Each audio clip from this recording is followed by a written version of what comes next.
Hello, the disembodied voice of Jake Beck here, and today I'm bringing you something a little different. So, Pop Command is a really cool format, and there's not too much content relating to it, so I kind of wanted to change that, show some decks, kind of help people get into the format, that sort of thing. So, one of the things I'm going to show is a deck I made. You can build this deck for quite literally under $10. Some of the stuff you might just have lying around, and that is a partner commander, Orzhov token. So, we have a Nadir, Agent of the Dusk Kneel, which is, if you don't know this code, whenever a token leaves the battlefield, you put a 1/1 counter on it. Then when the deer leaves the battlefield, you create a number of 1/1 green elf tokens equal to the power it had. So generally, it'll always be 3 at minimum, usually a lot more. And then important to note, this is when any token leaves the field, not just creature tokens. So like stuff like treasure, clue tokens, any kind of token, it will trigger. And its partner commander is Prava of the Steel Legion, which this card is, as long as it's your turn, all creature tokens you get +1/+4. And you can pay 3 of any color and a white to create a 1/1 white soldier token. It's 1 for itself, so it's a pretty good blocker, and it pumps all your tokens pretty much. When you attack, all your tokens are not going to die, so you'll get a lot of free damage and a lot of just free blockers, because if you even block with it and they get killed, you're bringing up the power of Nadir. That's kind of how this deck works. You sack tokens to make the deer bigger, and you eventually sack the deer to make a bunch of tokens and just flood the field to swing for just damage while keeping creatures up, thanks to the Prava of the Steel Legion's buffs. So that's kind of the game plan of this deck. So we're playing a lot of token payoff as well as a lot of sack fodder to kind of get all that stuff going. Alright, so let's get the boring stuff out of the way. Let's get our just land base out of the way. Of course, playing the 1 command tower, never not going to play command tower. Playing 15 planes. And we're playing 13 swamps. Generally, we're playing a lot more white than black, so that's kind of why we have a little skew. We have 2 fetch lands. We have the Terramorphic Expanse and the Evolving Wilds. I put those down in the wrong order, but that's fine. Pretty much you tap these to sack to bring a basic land onto the field. Then we're only playing 3 dual lands. We're playing 1 Scoured Barrens, enters battlefield tap, gain a life. 1 Silvercoal Campus, which enters tap, can tap a white or black, and you can pay 4 and tap it to scry 1, which is pretty nice. You don't have the mana to spend anywhere else. And then 1 Orzhov Basilica. I don't know if I said that right. One of the bounce lands. When it enters battlefield, you turn a land you control to your hand, and it can tap for both a white and a black. So generally, you want to use that after you are done with the land. Use it with a tap land after you already use it to kind of bring up the value. Since Nadir kind of costs a lot, it does cost 6, and we're not really in colors that can ramp very good. That's why we're playing stuff like the tap lands. Speaking of not being able to ramp too good, that's why we're playing a decent amount of mana rocks. We're playing 8, which is a little more than normal, but just for the fact Nadir costs a lot. We're in Orzhov colors, so we kind of struggle with ramp, especially in Pauper. You don't have any of the good black or white ramp spells. So of course, playing Arcane Signet. You're not going to play Arcane Signet. Command the Sphere, staple of bad ramp. An Orzhov Cluestone and an Orzhov Locket, both pretty much mana rocks for Orzhov. This you can pay 4 of either white or black and tap it to sack, draw 2 cards. This one you just pay a white and a black to tap and you draw 2 cards after sacking it. 1 Mind Stone, just a colorless ramp, and they can draw a card. Marble Diamond and a Charcoal Diamond, just tap mana rock for red and black respectively. And the interesting one is Magnifying Glass. So this is a mana rock for 3. It taps for a colorless, but you can also pay 4 mana and tap it to make a clue token, which comes in handy when you have mana you don't need, and it gives you a token to sack to buff Nadir, because again, Nadir can trigger off of any token, not just treasure.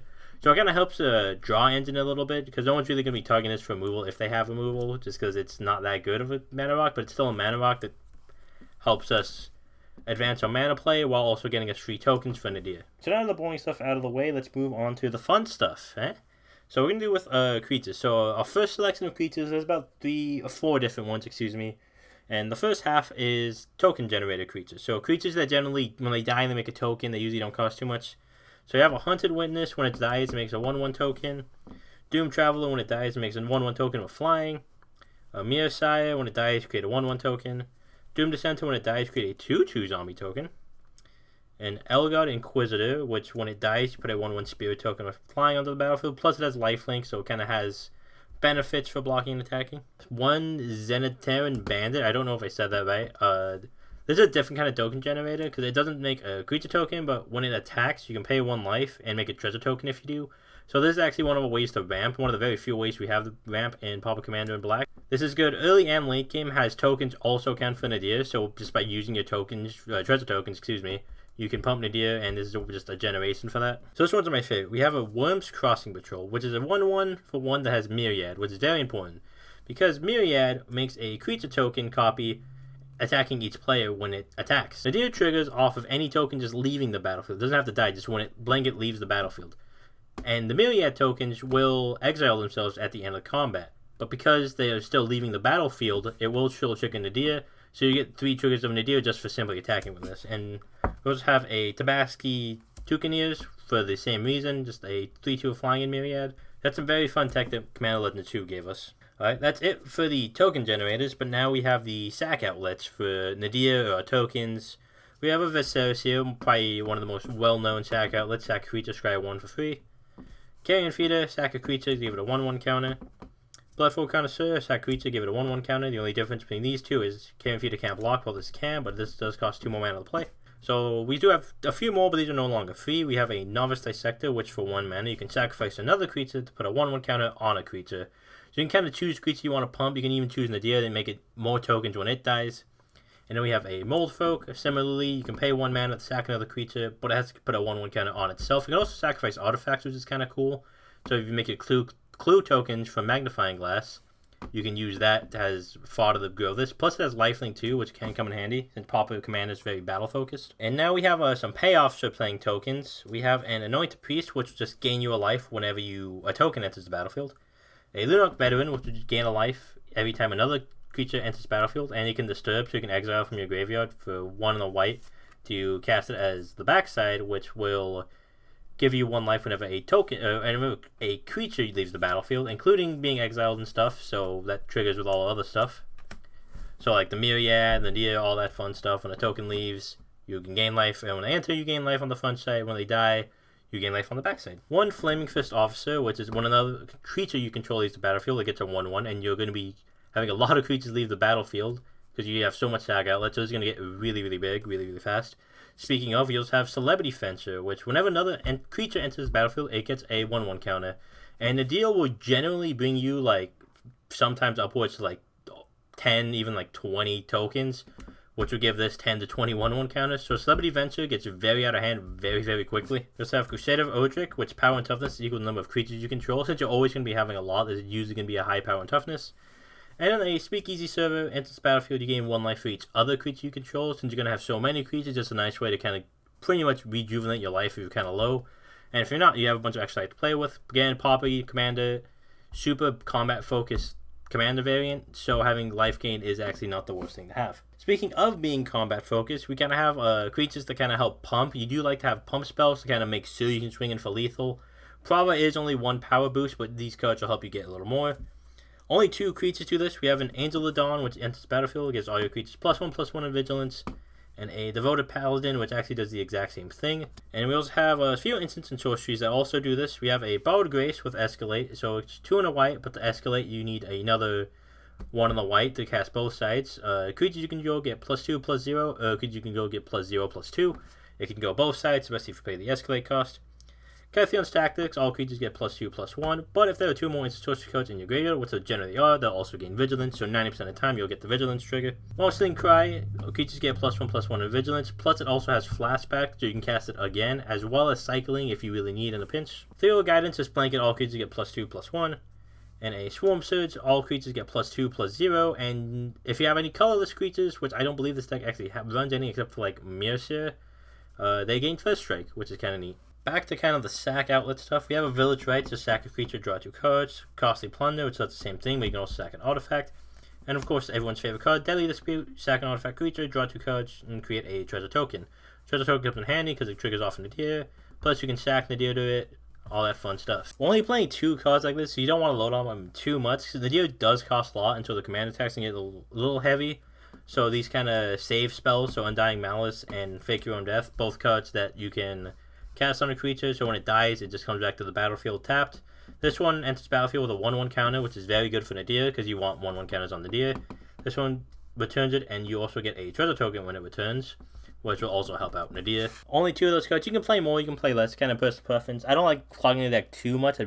I prefer to have more tokens, but they're still kind of handy. On to our artifacts, or utility artifacts rather. We were doing over our mana artifacts, as well as our enchantments. We have a Prying Bane and a Goldvein Pick. I'm putting at the same time, so they basically do the same thing. They just boost the creature, and when it deals combat damage, you make a treasure token. We want tokens to sack off. Treasure tokens are like the best things to sack off, because they let us play more cards. So that's why we're playing these two. Ancestral Blade, token generator, enters the battlefield, you get a 1/1, and you attach the Ancestral Blade to it. It just gives a creature +1/+1, nothing too crazy. And under enchantments, we have one Cartouche of Solidarity, just gives a creature +1/+1 at first strike, which, it's nice on the deer, because the deer is already going to be getting really big really fast, and it makes a 1/1 token, which is really what we want it for. One Omen of the Sun, we can flash it in, which is nice. When it's battlefield, we make two 1/1 tokens, and we can sack it to scry 2 for 2 and a white. Nice little just token generator card. Another token generator card, Scryer's Devotion. Gives a creature +1/+1 a lifelink. Very good in a deer target since the deer is going to be really big.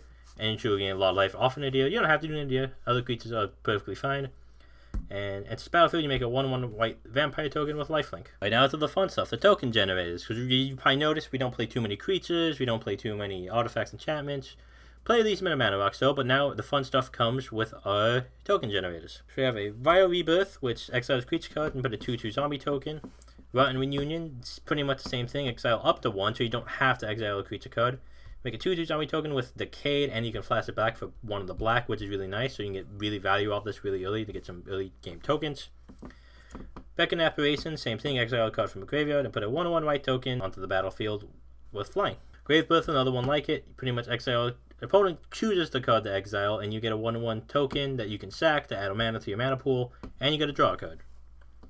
Recruit the Worthy just makes a 1/1 token for 1, but you can buy it back for 3 to put it back into your hand. And it's an instant, so you can do it during an end step when you know you have the mana up to kind of just keep using this card. So it's a very nice card to have. Raise the Alarm, another instant token generator. Just blanket make 2 1/1 tokens for 2, not bad. You're confronted by robbers, which I kind of like. You can either make 3 1/1 tokens, or you can tap up to 3 creatures, which is very useful if you're trying to swing in for lethal, especially once you get a pump spell going, depending on the game state. And worst case, it makes tokens, which you always want to be doing. We have an Eye in the Skies, just make a 1/1 white bird token and populate, so you just make a token copy of another token. So it's basically 4 mana, instant speed to make extra tokens. Those are all instant token generators, and we're actually to the last of it, are sorcery speed token generators, which we have a lot of. Gather Townsfolk, make 2 1/1 tokens, and if you have less than 5 house, you get 5 tokens. So if you're really in a pickle, you get a lot of tokens for 2 mana. Queen's Commission, just make 2 1/1s with lifelink. Recruitment Drive, you roll d20 and you only get 2 1/1 tokens if it's 1 to 9. 10 to 19, you get 2 2/2 tokens. And if you get a 20, you get 3 2/2 tokens. Rising of Souls, this card's kind of interesting. It has Poly. So you reveal the top card of your library, and for each non-land card revealed, you get a 1/1 token with flying, and each player draws a card. So it's kind of politicky, but you can get up to 4 tokens with just 1 card, which is really nice. Strong Companions, just create 2 1/1s with lifelink.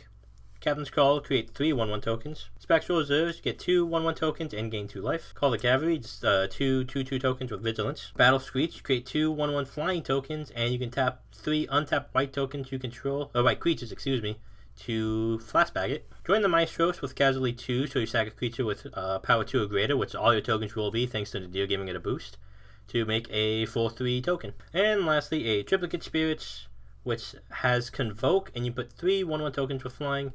And you can cast up to 4 and 2 white, so you can tap 4 untapped creatures you control to cast a Triplicate Spirit for just 2 mana. And that's the deck. This deck's a lot of fun, especially if you like Aristocrats. Aristocrats is a super fun archetype. It's a mix of Aristocrats with combat, because Prava pretty much makes it so you can attack whoever you want very easily, because tokens will likely not die, because getting through bare minimum 5 defense is going to be really difficult, especially when you have so many tokens coming at you at once. And a deal can just make the problem so much worse just by sacking it off once it's really big, because it's really easy to make big because you have so much sack fodder and so many ways to make tokens. This deck only costs less than $10 according to the Mox Field. If you want to see the deck list, I do have a link for the Mox Field in the description. This deck's really fun, very easy to build. You might just be able to build it just by the bulk lying around if you've been playing this game for a while. A lot of stuff from like Innistrad is a big one because there's a lot of token generators there. Very fun deck, very fun format if you want to get into it. Hopefully this inspires you in some way. Maybe you make your own Token Aristocrat deck. I know there's also a build with like Nadir and like red to play stuff like Impact Tremors. I believe that's legal, but just kind of a way to burn that way. But this is more combat focused in those kind of builds because of Prava. I think Prava makes it more interesting. And that's all. So thank you for watching. Hope you enjoyed it. I might do a few more like this, just go through all my Pauper Commander decks, because I do love this format a lot, and I would love to see more people playing and getting into it. So thank you all. I'll see you all next time. Have a good day.